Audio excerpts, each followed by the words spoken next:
अस्मद्गुरुभ्यो नमः।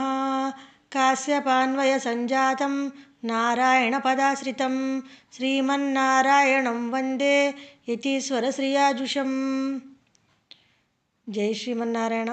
తిరుప్పావిలో ఈరోజు 21వ పాసురాన్ని అనుసంధిద్దాం. ఎత్తక్కలంగల్ ఎదిర్పొంగి మిత్తళిప్ప மாத்தாதே பால் சொரியும் வள்ளல் பெரும் பசுக்கள்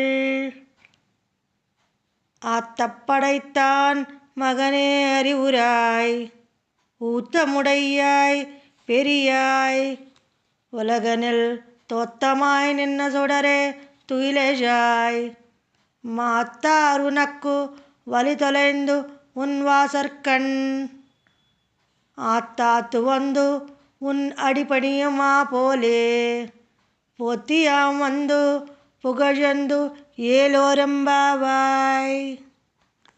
పొదుగు కింద ఉంచిన కడవలు చరచరా నిండి పొంగి పొరలినట్లు ఆగక పాలు స్రవించు అసంఖ్యాకములగు ఉదారములగు బలిసిన ఆవుల గల నందగోపుని కుమారుడా మేల్కొనుము. ప్రమాణ దారుఢ్యము గల పరబ్రహ్మ స్వరూపుడా, ఆశ్రిత రక్షణ ప్రతిజ్ఞా దారుఢ్యము గల మహిమా సంపన్న, ఈ లోకములో ఆవిర్భవించిన జ్యోతి స్వరూప నిద్ర నుంచి లెమ్ము. శత్రువులు నీ పరాక్రమమునకు లొంగి నీ వాకిటికి వచ్చి నీ దాసులై నీ పాదారవిందములను ఆశ్రయించినట్లు మేము కూడా నిన్ను వీడి ఉండలేక నీ పాదములనే స్తుతించి మంగళాశాసనం చేయుటకు వచ్చితిమి అని ఈ పాసురం యొక్క తాత్పర్యం. గోపికలు పురుషకార భూతురాలకు నీలాదేవిని మేల్కొల్పి ఆమెను మేల్కొల్పిన వెంటనే ఆమె లేచి, నేను మీలో ఒకదాన్నే కదా, నన్ను ఆశ్రయిస్తే మీకు ఎప్పుడూ లోటు ఉండదు, రెండని మనమందరం కలిసి శ్రీకృష్ణ పరమాత్మ మేల్కొల్పి ఆ పరమాత్మను మనకు కావలసినవి అర్థించుదము అని కృష్ణ భగవాన్ సమీపమునకు వారిని తోడ్కుడిపోయి మేల్కొల్పడానికి ప్రయత్నించేది. ఎత్తక్కలంగల్ ఎదిరిపోంగ మీతళిప్ప మాతాతే పాలు సురియం వళ్ళల్ పెరుం పసుక్కల్ ఆత్తపడైతాన్ మగనే అరివురాయ్. పొదుగు కింద పెట్టిన కుండలు పైపైకి పొరలినట్లు నిండుగా ఉండునట్లు పాలు అవిచ్ఛిన్నంగా స్రవించు ఉదారములకు పెద్ద ఆవులు సమృద్ధిగా కలిగిన నందగోపుని కుమారుడా మేల్కొనుము. నందగోపుడే ఆచార్యుడు. ఆచార్యుడు సకల వేదాలను వేదాంగాలను అధ్యయనం చేసినవాడే ఉంటాడు కదా. వేద ప్రతిపాద్యుడకు పరమాత్మ తనకు విధేయుడే ఉన్నట్లు వశపరుచుకునేవాడు కావలను. గోవులేంటి? వేద వేదాంగాలు, అవి అనంతాలు. నందగోపుని ఆవులు అసంఖ్యాకాలు. ఈ గోవులు ఉదారములైనవి. పొదుగు కింద పెట్టిన కుండలు పెట్టినదే తడువుగా నిన్నునట్లు పాలు స్రవించుచుండను. మాతాపితృ సహస్రముల కంటే వాత్సల్యము గలది వేదము. అది మన కోరికలన్నింటినీ నెరవేర్చును. వీరిని ఆశ్రయించిన వారికి చిన్న కోరికైనా నెరవేరికే తీరును. అందుకే అట్టి ఐశ్వర్యం గల నందగోపు కుమారా అని మేల్కొల్పుతున్నారు. సర్వేశ్వరుడు మేల్కొనంతసేపే మనకు దుఃఖం. ఆయన మేల్కొన్న తర్వాత మరి దుఃఖం ఉండదు కదా. నీ తండ్రి గారి ద్వారా సంక్రమించినటువంటి ఐశ్వర్యం వలన మా ఆర్తధ్వని నీకు వినిపించట్లేదా? నీవు నిద్రపోకుట తగదు. పరమాత్మ లే అమ్మా.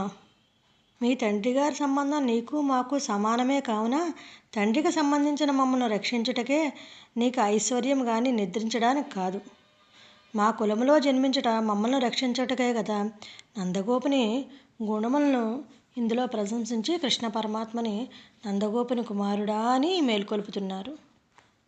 ఉత్తముడయ్యాయ్ అంటే ఉత్తమ్ అంటే దారుఢ్యము. దారుఢ్యం కలవాడనగా దృఢమగు ప్రమాణంచే సిద్ధమైనవాడు అని అర్థం.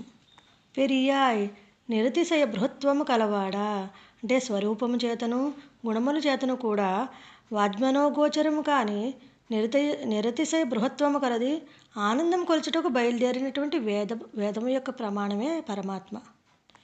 ఉలగనిల్ తోత్తమాయన చూడరై తూలేజాయ్ లోకమును ఆవిర్భవించిన అభివ్యక్తమైన ఓ జ్యోతి స్వరూప నిద్ర నుండి లెమ్ము అని అర్థించారు. లోకములో ప్రసిద్ధమగనట్లు ప్రవర్తించి ప్రకాశించినటువంటి స్వామి అనుచున్నారు. శ్రీకృష్ణుని ఆశ్రిత పక్షపాతము దుర్యోధన శిశుపాలాదులకు శత్రువులు కూడా తెలియనట్లు చేసెను. దొంగలించావు కట్టుబడినావు అని ఆశ్రిత పక్షపాతం చే కృష్ణ పరమాత్మ చేసిన చేష్టలు శిశుపాలుడు నిందించుటకు సాయపడినవి. విదురుని ఇంట్లో ఆశ్రిత పక్షపాతంచే శ్రీకృష్ణుడు భుజించుట దుర్యోధనుడు శ్రీకృష్ణుని దూషించుటకు సాయపడింది. ఆశ్రిత పరతంత్రుడివై ఉండి పార్థునకు సారథిగా పాండవులకు దూతగా ఉండి ఆ కృత్యములు చేయుటయే తనకెంతో గొప్పగా భావించి ప్రకాశించేవాడు స్వామి. ఇట్టి గుణములు ఆర్జించి ఈనాడు ఆశ్రితులకు మమ్మల్ని ఉపేక్షించి పరున్నచో ఆ గుణములు మాసిపోవును కదా స్వామి, లెమ్ము అని ప్రార్థించారు. మాత్తారు ఉనక్కు వలుతులైందు ఉన్ వాసర్కణ్ ఆత్తాతు వందు ఉన్నడి పణిమా పోలే పోతియాం వందో పొగజందు. శత్రువులు నీ యొక్క బలమునకు లొంగి నీ వాకిటికి ఆగలేక వచ్చి నీ పాదములు స్తుతించినట్లే మేము కూడా ఆగలేక పొగడి నీకు మంగళాశాసనం చేయడానికి వచ్చాము. తన భక్తులను ద్వేషించి వారు తనకు ద్వేషులేనని పరమాత్మ పేర్కొన్నాడు కదా.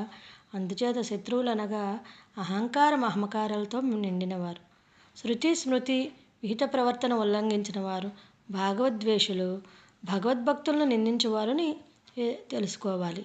అట్టి దోషములు జీవులకు అందరకు సమానమే కాబట్టి గోపికలు తమకు శత్రువులని దృష్టాంతాలుగా పేర్కొన్నారు. ఆనాటి హిరణ్యకశిపుడు రావణాదులమే మేము, వారు చేసిన దోషములే మేమును చేసి ఉంటేమేమో, భాగవత హింస భగవద్వేషము మాకును ఉండి ఉండను. అట్లే మేము అహంకార మమకార దూషితులమై అసహ్యాపచారములు అనర్చి మిమ్మల్ని రక్షించుకోవడంలో సర్వవిధ ప్రయత్నములు చేసి విఫలమై నీ గుణములచే జయింపబడే నీకు దాసులమై వచ్చితిమి. కాకి బ్రహ్మాస్త్రమును ఓర్వలేక వచ్చి నిన్ను శరణొచ్చింది. మేము మీ సౌందర్య సౌలభ్య సౌశీల్యాది గుణరాశితో జయింపబడి వచ్చి మీ శరణు పొందితిమి. కానీ నీ బాణముల కంటే నీ గుణములవే గొప్పవి పరమాత్మ.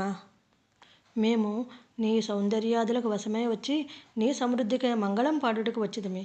మేము ఏమైనను నీ సుఖముగా ఉండుటే మేము కోరుకున్నది. మంగళాశాసనమున ప్రసిద్ధులకు పెరియాళ్వార్ల వలన ఇతర ఆళ్వార్ల వలనే వచ్చింది స్వామి అని గోపికలిట్ల తమ స్థితిని శ్రీకృష్ణునికి నివేదించిరి. భగవంతునికి భక్తుడెప్పుడు కూడా దృష్టిదోషం తగలకుండా ఉండడానికి మంగళాశాసనం చెయ్యాలి. భగవంతుని విషయంలో మనమందరం కూడా జాగరూకులమై ఉండాలి. ఆయన పట్ల ప్రేమభావనతో ఉండి పరమాత్మ యొక్క అనుగ్రహాన్ని పొందాలి. జై శ్రీమన్నారాయణ.